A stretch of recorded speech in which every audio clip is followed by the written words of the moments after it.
Passos firmes altaneiro, João Cândido Marinheiro.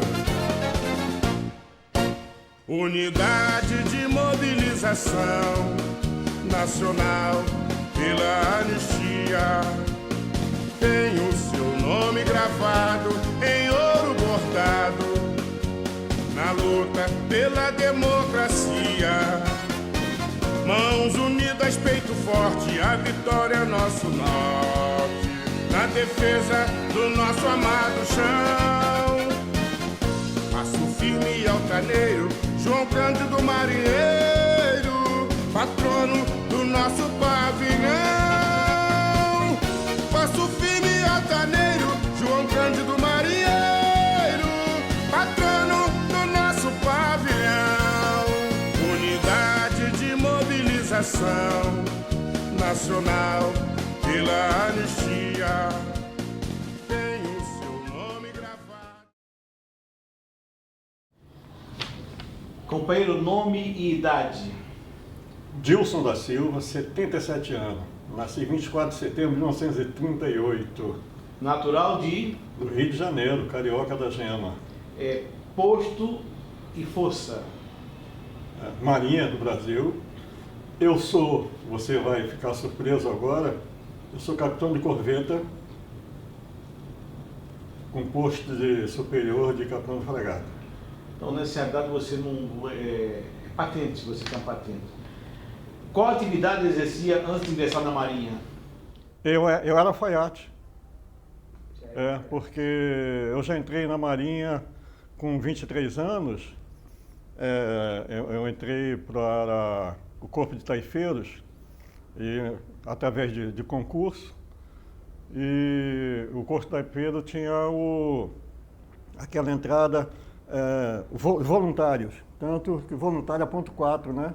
E eu sou 63.001.4. Eu gostaria de ressaltar o 1001, eu estou aprendendo com o companheiro que se promove, tem que promover também. 1001 é o primeiro da turma, né? Para quem não sabe, 63.001.4. 61.4, se for primeiro da turma, né? Isso. Muito bom. Aí você ingressou na escola naquele tempo era escola de Taifa, não é isso? Escola de Taifa, Arba, Você, quando terminou o seu curso, você foi servir no Minas Gerais? Minas Gerais foi meu único navio. Seu navio, né? Eu entrei no Minas Gerais e saí no Minas Gerais, e eu acho que, independente disso, eu tinha uma identidade tão grande naquele navio que eu ficaria nele ali a vida inteira. Muito bem. Você começou a participar dos movimentos no próprio Minas Gerais. Isso foi perfeito. Não, veja só, tem um momento aí que se pergunta o envolvimento com a associação. Eu tive o conhecimento da associação quando eu estava no CIAW, fazendo curso, porque o Marco Antônio Lima, ele jogava pelo Porta-Aviões Minas Gerais contra o nosso time lá da escola de Taifeiros. Então, eu conversava muito com ele, não sei o que houve e tal, e a gente estava sempre conversando. E ele então contou a história da associação, que a associação foi criada em 62, eu estava entrando em 63, quer dizer, muito recente, né, e tal. E eu até pretendia ser sócio da associação, mas eu acho que fui vítima de preconceito, por eu ser taifeiro, e o companheiro lá no porta-aviões, que era o delegado, ele nunca me levou a proposta, né? Sabe quem recebe dele? Era um negão, era um cabo negão, Falcão, coisa assim, Falcão, nome assim. Mas ele nunca me levou a proposta. eu pedi e tal, aquele negócio todo. Você E acha que era discriminação? Foi discriminação? Era, porque eu tenho foto aqui, que eu estava no porta-aviões em Minas Gerais, aí daqui a pouco, aí bateram uma foto. Aí eu, vamos tirar outras fotos e tal. Aí eu chamei os marinheiros e tal. Aí um disse assim, eu não vou ficar aí nessa foto, não, mas só tem taifeiro. Sabe que ele era discriminado, porque eu até quando contar, eu tenho gosto da história, porque antigamente o taifeiro, ele era civil. Então, aí, como civil, ele embarcado estava dando muita despesa, aí eles criaram um subgrupo militar que só ia até cabo, que era o marinheiro. E entravam os caras mais analfabetos. Tá? Só que em 61, tem aqui a Lei 3.953, 2 de setembro de 61. Foi assinado por Ranieri Mazzilli, que era, na época, o vice-presidente da República, porque ele era o presidente da Câmara, e com aquele negócio do João Goulart fora do Brasil, coisa e tal. Aí, então, ele foi o Ranieri Mazzilli que assinou. Então, já em 61, aqui, assegura as taifeiros da Marinha, da Aeronáutica, acesso até a graduação superficial. Nesse momento, já estava todo mundo igual. E tanto que depois do golpe, o Castelo Branco, aí vem ratificar mais. Nós deixamos de ser chamado de taifeiro, passamos a ser marinheiro de máquina, marinheiro de convés e marinheiro de taifa.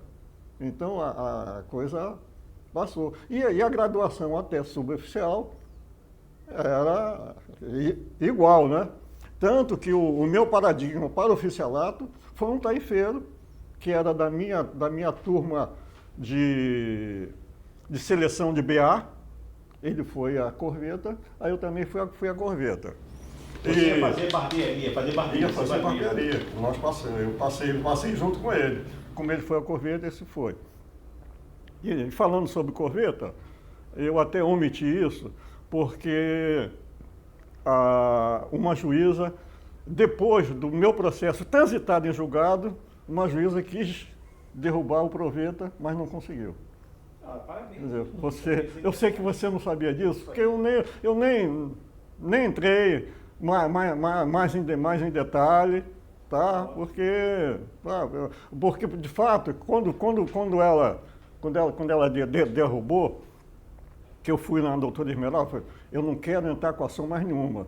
A doutora Esmeralda fez que eu assinasse um termo de desistência, tá? Só que ela não desistiu. Não desistiu, né? Só que ela não desistiu. Então, e eu mantenho até hoje. Parabéns, você merece. Ô Dilson, você sabe que hoje em dia não existe mais essa separação entre escola de marinheiro e taifeiro. Sim. Mas todos saem da escola de marinheiro. Não, já falei, foi até o Castelo Branco, que agora é marinheiro de máquina, de convés e de taifa. Exatamente. Tudo é marinheiro. Agora, o que aqui você atribui só você, taifeiro, ter participado desse movimento? Porque eu me lembro só você. Olha, tem uma coisa que se chama sentimento. Eu fui criado numa família semi-analfabeta, alienada, mas eu tive um vizinho, que ele era da Light, Morgado o nome dele. Então ele me dava aula de matemática. Eu sempre gostei muito de matemática e tal, e ele me dava matemática. E ele tinha sido expulso isso muito antes, eu era garoto ainda, da Light por ser comunista. Então, aí ele me passou essa coisa, né? Capitalismo, comunismo, aquela coisa. E aquilo ficou latente, fica dentro da gente. Tá? Quer dizer, nem todo mundo tem esse... mas ficou. Então, quando eu tive o primeiro contato, que foi com o Marco Antônio, no CIAW, aquilo já ficou. Eu falei, eu vou fazer parte dessa associação. Eu fiz parte da minha, como sou até hoje, da Associação dos Taifeiros, a ATA, e só não entrei para dos fuzileiros navais, marinheiros fuzileiros navais, porque o meu delegado nunca me levou a proposta, né? A proposta. Então, uma coisa fica latente aí, pô, aquilo vem, me parece que está já adormecido dentro do íntimo de cada um, dentro da gente, e vem. Tanto que foi só eu. Só você não conhece. Só eu. E não foi. Aí, vamos até, eu não gosto desse termo, eu não fui para o sindicato para comer doce. Porque o que aconteceu? Nós, correu logo o boato, nenhum navio vai sair para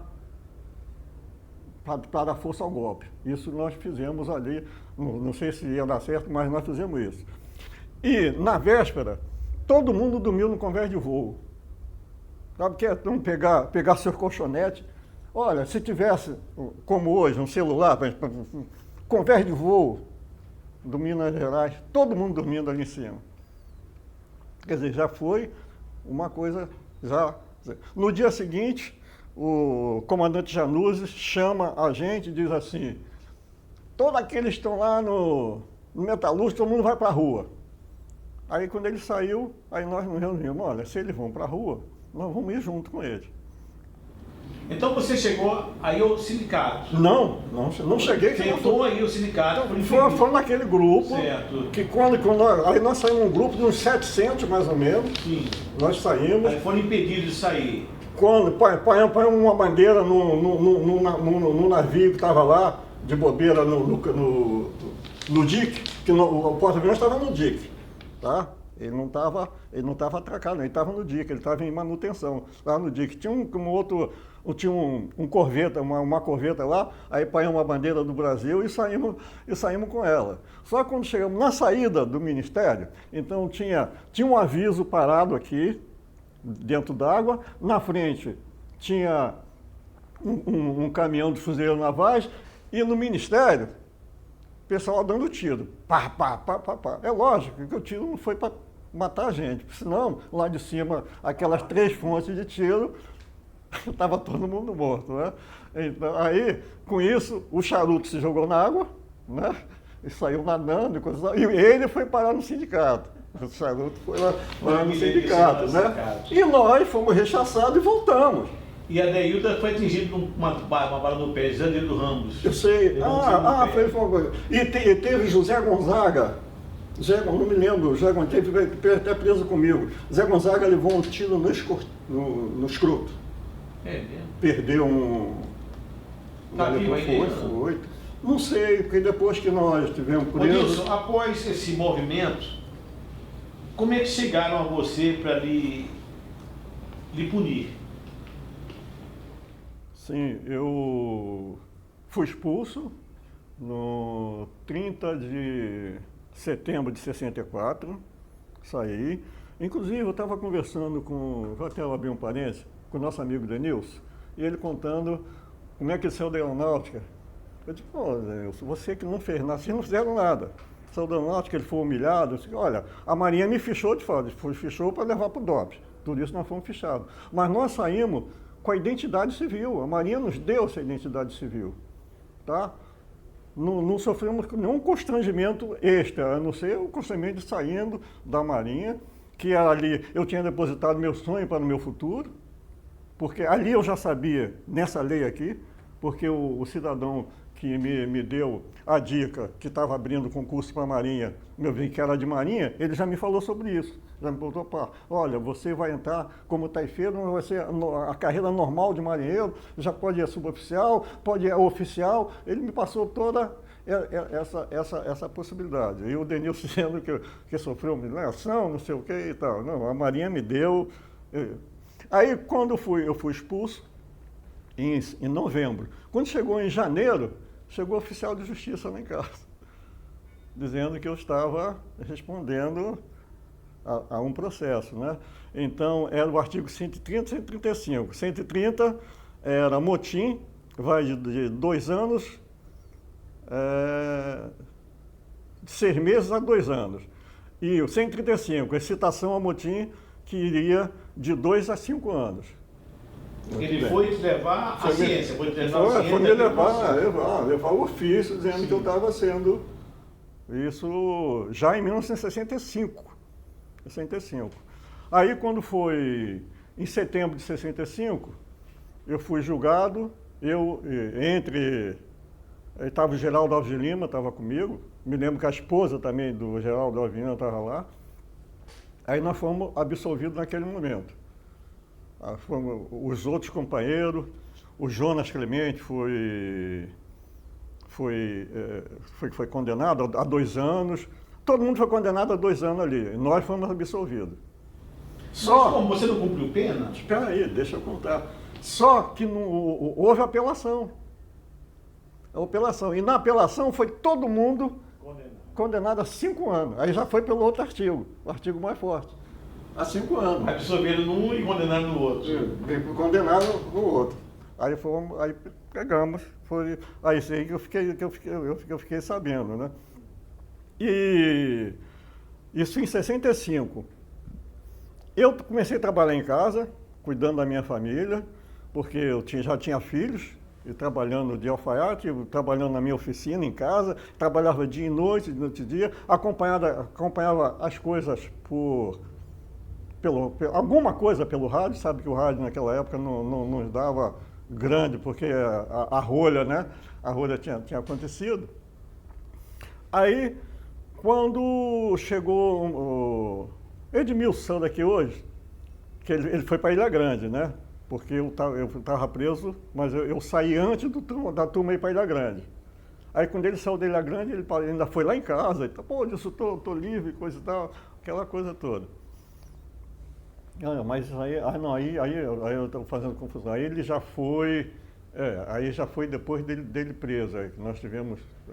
Aí foi em 65, aí eu fui trabalhar em casa, trabalhei. Aí, com 68, aí eles foram lá em casa e me prenderam. 68? Em 68. Você estava trabalhando Trabalhando em casa, eu trabalhava em casa. Como é que foi a prisão? Diz aí pra gente. Não, foi o seguinte, como eu era alfaiate, naquela época a gente começou a prender todo mundo. E prendeu até aquele, agora me fugiu o nome, foi preso igualzinho a mim, um que é jornalista. Pedro. Pedro Porfírio. Não, Pedro Porfírio não, é outro, que é jornalista. Ele é marinheiro, que foi jornalista. Ele foi preso igualzinho a mim.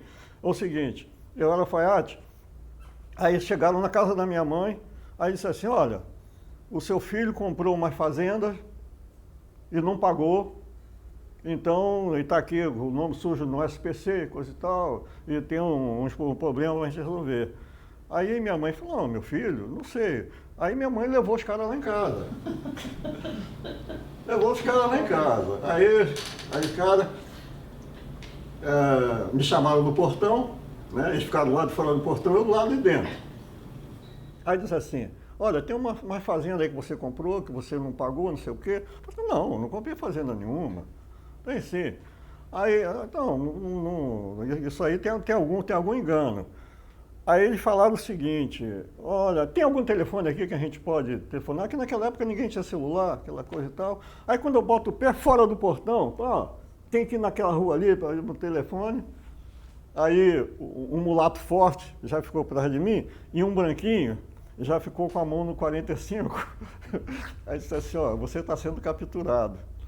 Olha, essa palavra capturado... Dói até hoje. Olha, eu tremi. Sabe o que é que você está sendo capturado?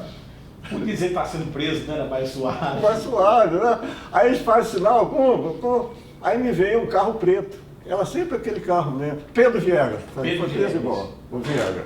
Pedro Viega foi preso, a mesma coisa. Sim. Só que ele foi ali em Bento Ribeiro. Contaram a mesma história para ele e pegaram ele. Então... Aí me levaram para o distrito de Realengo. Mas uma coisa interessante também que eu falo, eu me lembro de Jesus Cristo que disseram assim, nenhum osso ele vai ser quebrado dele. Tá na Bíblia. Eu nunca fui algemado. Graças a Deus. Nunca fui algemado. Mas você foi muito. Me pegaram, me levaram para 33. Cheguei na 33, aí os caras falaram assim, você não vai ficar na cela com os bandidos, não. Tinha uma outra cela que estava uns 10 soldados do exército sendo expulsos por maconha. Você vai ficar com eles ali.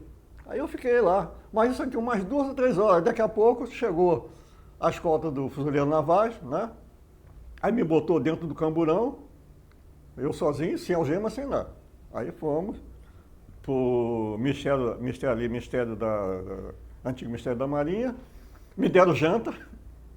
Agora você vai jantar ali embaixo, ali no Ministério. Aí, mesa, comida, tudo direitinho. Você tá chegando no hotel? E o pior, porque eu estou dentro do Camburão, quando eles entram, que ele faz aquela curva perto do mar, eu estou vendo o mar pelo buraquinho do... Falei, será que os caras vão jogar esse carro dentro do mar? Aí me levaram para o presídio naval. Aí cheguei no presídio naval, já encontrei uma gama de marinheiro lá preso. Inclusive Reinaldo de Benedetti, que está esperando agora também receber o precatório, ele é lá do Rio Grande do Sul. Também sumiu, né? Ele é amigo do Capitani, tal, ele... lutou, fez parte da luta armada, essa coisa toda.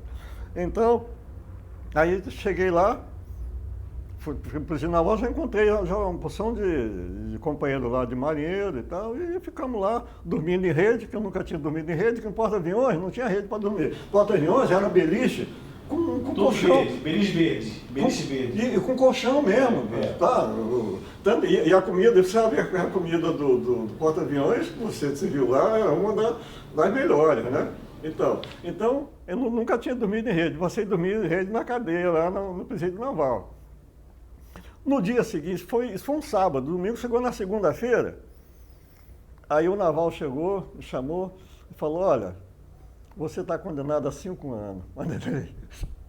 5 anos, meu Deus do céu, o que eu vou fazer 5 anos? Eu com mulher e filho, aquele negócio todo, né?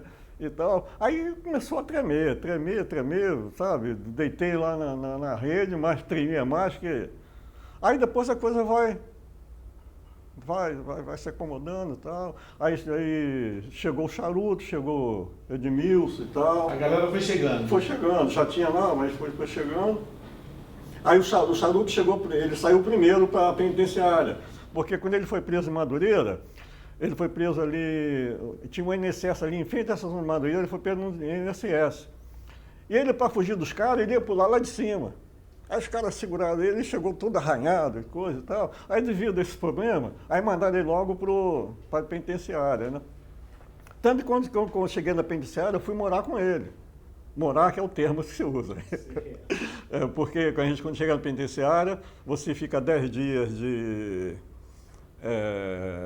como se diz?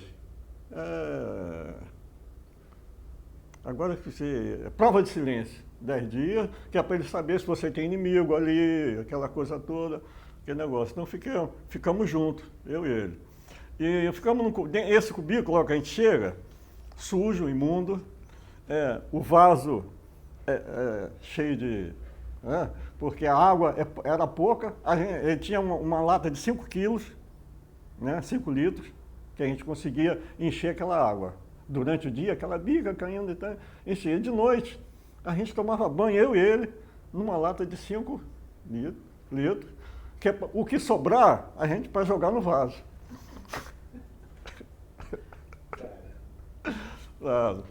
Mas aí, por intermédio do Marco Antônio, eu já tinha falado a ele que quando eu cheguei, o Marco Antônio foi me receber, porque ele trabalhava na triagem. Ele já estava lá? Já estava lá, ele trabalhava na triagem, então ele foi me receber, então, olha, aí ele disse, ó, teu comportamento aí tem que ser esse, tem um grupo aí de 20 e pouco marinheiros, e se você, qual função que você exerce para a gente, porque ele trabalhava na triagem, ele que coordenava isso, então, eu sou alfaiate.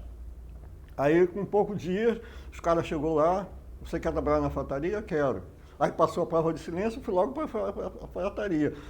Os caras que trabalham na cadeia, aí ganham um cubículo diferente. Nesse cubículo tem água o dia inteiro, tal, tudo bonito. Aí já começou a melhorar. Aí eu levei rádio, me deram um radinho, botei lá e tal. Aí, e comecei a trabalhar na alfaiataria. Às sexta-feira, a gente tinha aquele dia era para a gente trabalhar para nós, recortar calça, recortar camisa, essas coisas todas, né? E eu fiz um trabalho lá, porque as camisas lá eram muito feias, eu tinha molde de camisa, eu levei molde de camisa, que revolucionei ali a alfaiataria e tal, então eu ganhava mais dinheiro que os outros, porque eu era mais qualificado e tal. e ganhava esse dinheirinho sexta-feira. Então, quando a minha família ia no domingo me visitar, eu levava dinheiro para casa. Não tinha que me levar dinheiro, porque na cadeia você tem um gasto. Você toma um cafezinho, tem um cara para engraxar teu sapato, eu mandei pintar o cubículo, tudo isso. Um dia que a gente não quer ficar no pátio, hoje é domingo, por exemplo, aí por qualquer motivo eu sei que a minha mulher não ia me visitar, aí, então não vou ficar no pátio, vou ficar no cubículo. Aí o que tinha? Eu pagava o cozinheiro para me levar comida no almoço e a janta, então ele levava para mim. Eu estava preso, eu não podia sair para comer, né? Ficava lá assim. Então, aí nós fomos vivendo assim, né? Quer dizer, aí de lá, eu olhava a Central do Brasil. Eu disse, quando é que eu vou passar ali por baixo, né? Ali por baixo. Aí, eu sou, assim, não vou dizer que eu sou poeta, porque poeta para mim é Carlos Drummond de Andrade, Vinícius de Moraes. Mas aí, no caso, eu estava olhando a lua, né? O pessoal diz que quem está preso não vê o sol nascer quadrado. Só quadrado. Só que ali eu vi a lua, né? Redondinha. Redondinha. Aí eu fiz assim, lua, lua, nos teus versos eu almejo, sinto, estou te vendo quadrada, até já esqueci, eu fiz uma lua nos meus versos, eu te vendo quadrada, porque é assim que eu te vejo, né? Ao mesmo dia e tal. Eu nem me lembro mais como é que foi que eu fiz ali um poemazinho em homenagem à lua, e lembrando quando é que eu ia ver essa lua de novo, sem aquelas coisas da grade, e passar ali pela Central do Brasil, que lá eu tinha essa visão da Central do Brasil. E fiquei ali, fui condenado a 5 anos, mas aí o Arnaldo Suseking, que foi um advogado que lutou pelos os perseguidos, né? Lutou muito, de graça, gratuito, ele fez lá um embargo, o embargo eu nem sabia o que é embargo, a gente estava sabendo embargo, e aí eu consegui cair a cadeia, né? O dos 5 anos, caiu, e eu saí com 7 meses e alguns dias, 7 meses e meio, mais ou menos. 7 meses e meio voltou a liberdade. E logo na semana seguinte houve a fuga na cadeia, logo a semana, essa fuga que motivou que todo mundo, algemado, pelos pés e tudo, e foram para Ilha Grande. Nesse caso aí estava Edmilson, eu acho que ele foi nessa. Ele foi nessa, Edmilson foi nessa. Ô Dilson, você tirou 7 meses de cadeia, foi para a liberdade e foi fazer o quê? Alfaiate. Foi trabalhar como alfaiate. Eu voltei à minha profissão. Trabalhou como alfaiate. E quando você tomou ciência da anistia e começou a lutar pela sua reintegração? Muito bem. Quando a gente estava preso, quando eu fui eleito presidente aqui pela primeira vez, eu tenho um discurso onde eu dizia o seguinte: ali na cadeia, no chão, no cimento frio da cadeia, foi brotada a semente do que hoje nós chamamos de UNA. Ali nós já começamos a nos organizar, tá? Nós já fizemos um grupo ali, com intenção, nós vamos nos integrar à comunidade, mas sem fazer parte daquela comunidade, do que eles mesmos chamam lá de vagabundo. Era o termo, né, do vagabundo. Então, nós fizemos um time de futebol, eu era o presidente, o vice era o companheiro Edmilson, que trabalhava também na inspetoria, uma função também importante, né? Então, ali já começamos a nos integrar. O Senna estava preso na Lemos de Brito, que era do outro lado, eu nem conhecia o Senna, tá? Só que quando eu saí, eu fui para casa trabalhar. Só trabalhar, né, para manter a minha família, só trabalhando.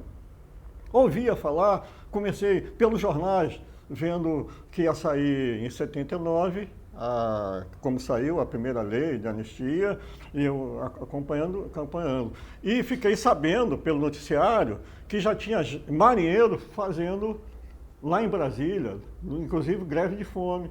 Vamos lá. Não era a UNA ainda. Só, por exemplo, a UNA nasceu em 83. Mas é como uma criança que nasce. A criança que nasce hoje, ela já foi fecundada 9 meses anterior. E a Una também foi fecundada lá atrás, já desde a cadeia. Quando nós já formamos um grupo, ali a gente mandava carta para jornais, tá? Através de visitas, mandava, para chamar a atenção. Apesar da imprensa ser censurada, nós tínhamos ainda alguns jornais de esquerda que davam cobertura, tanto que esses jornais também depois foram caçados, né? Os jornais acabaram, que foi até tema do Joaquim no outro dia, porque hoje em dia nós não temos mais aquele jornal de esquerda que fazia aquele trabalho de sustentação para a nossa causa. Aí, com o passar do tempo, em 81, eu entrei para a rede ferroviária e passei 2 anos trabalhando na roleta. Aí, com 2 anos, eu fiz prova para movimento de trens. Eu gosto de falar controlador mesmo de trens. Não tem controlador de avião, porque eu achava que o trem, o maquinista entrava e saía. Não, mas tem um controlador. É uma profissão também importante que eu também fiz parte dessa profissão. Aí eu estava na roleta, me passa o charuto. Ô Dilson e tal, porque nós estivemos juntos em Minas Gerais. Cumprimos pena junto. No Minas Gerais, você sabe que tinha quando a gente viajava, tinha aquele calouro, programa calor e tal, que tinha até aquele negão, Zacarias, né? Você lembra até a música que ele cantava. E o charuto, ele era preso junto, no mesmo cubículo, né? A gente jogava bola lá e tal. Aquela coisa toda. Aí quando ele passou, eu disse, poxa, Dilson, isso em 83.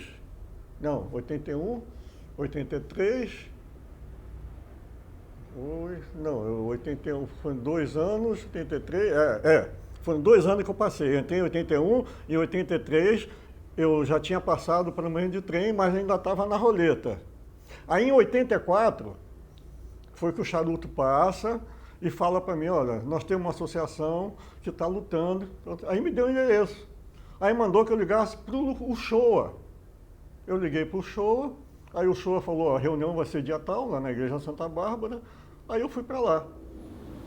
Aí você começou, assim, aí você deu entrada no seu processo de anistia logo em seguida. Logo em seguida o Senna fez até um mandado de segurança. Mandado de segurança.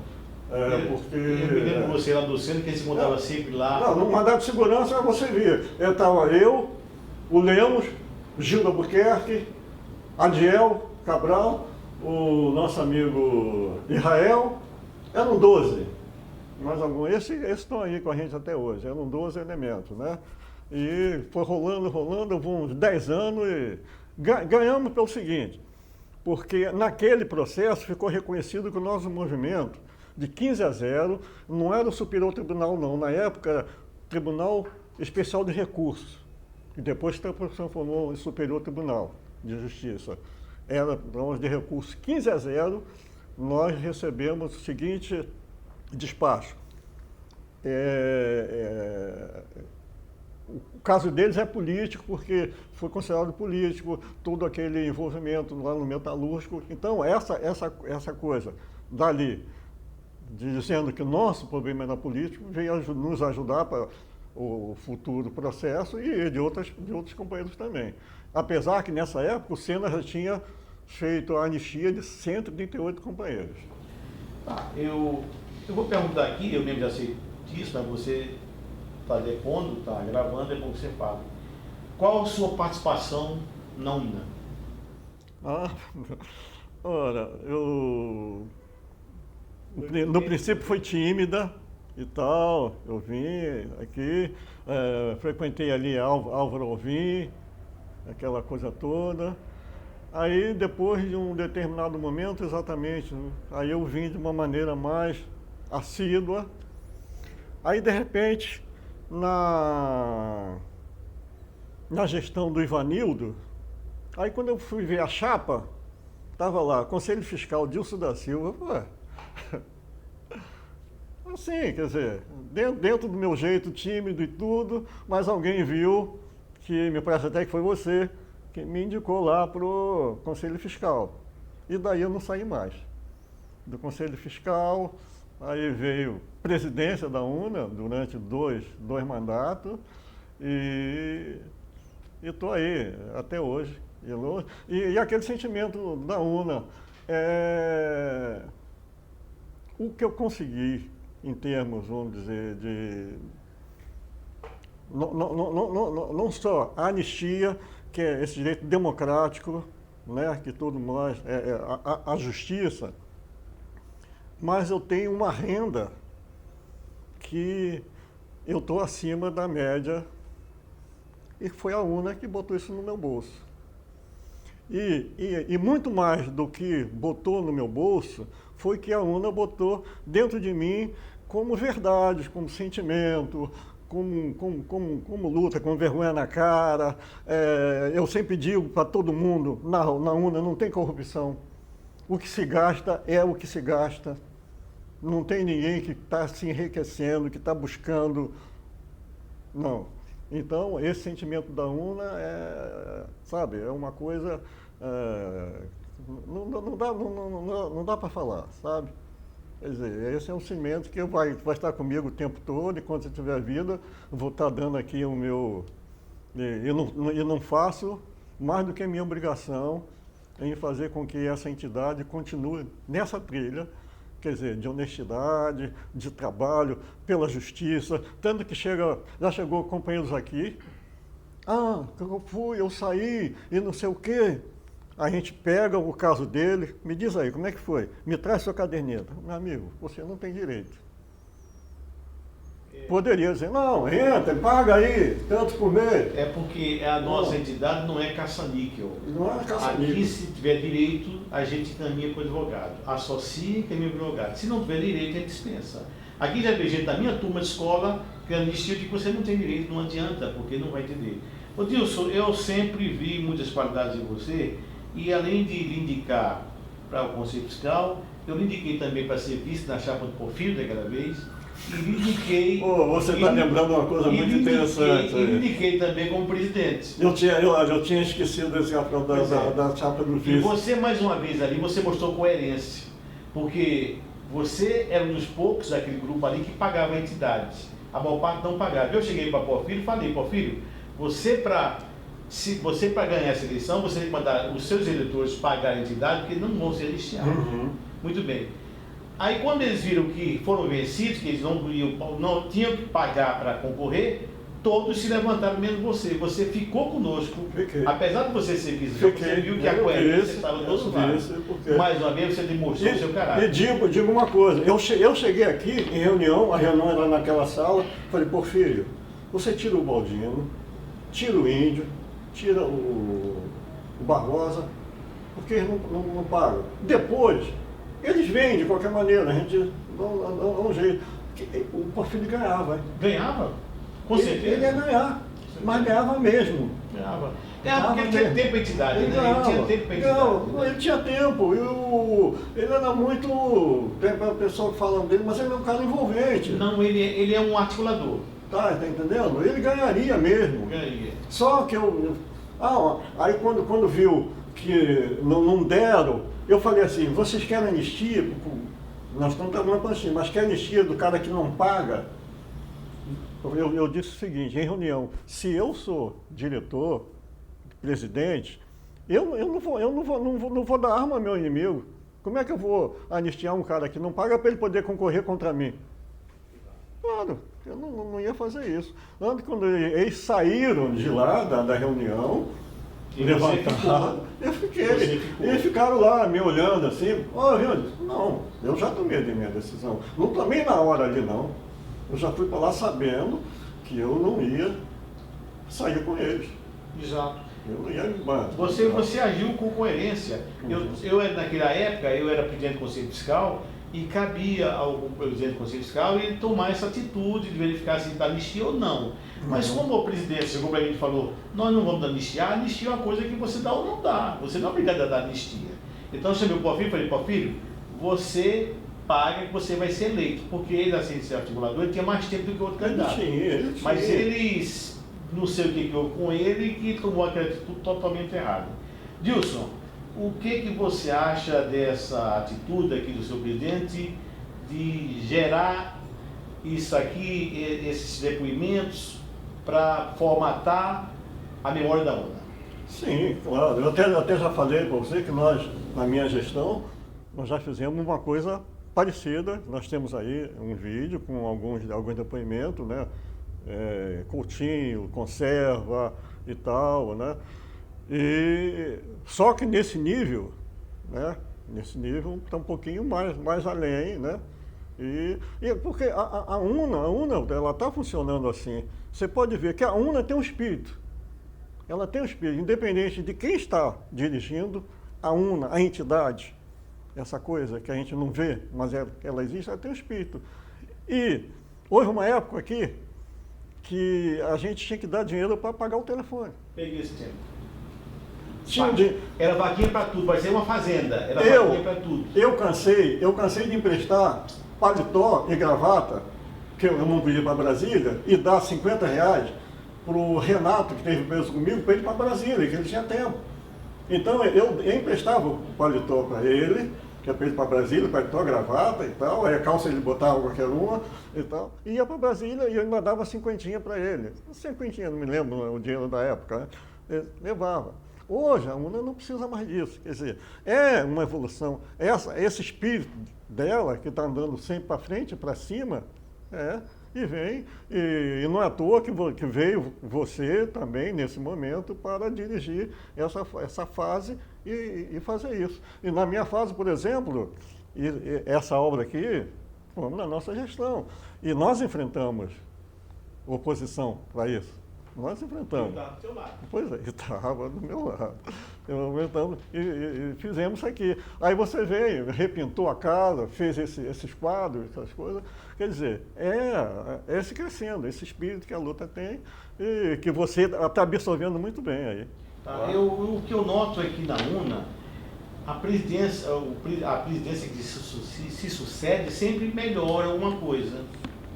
Um que pega sempre melhora alguma coisa e desse espírito que vai continuar. Eu tenho certeza que daqui a um ano, alguns meses, termina o mandato, mas meu sucessor também vai fazer igual ou melhor do que eu. Você tem mais alguma coisa a comentar?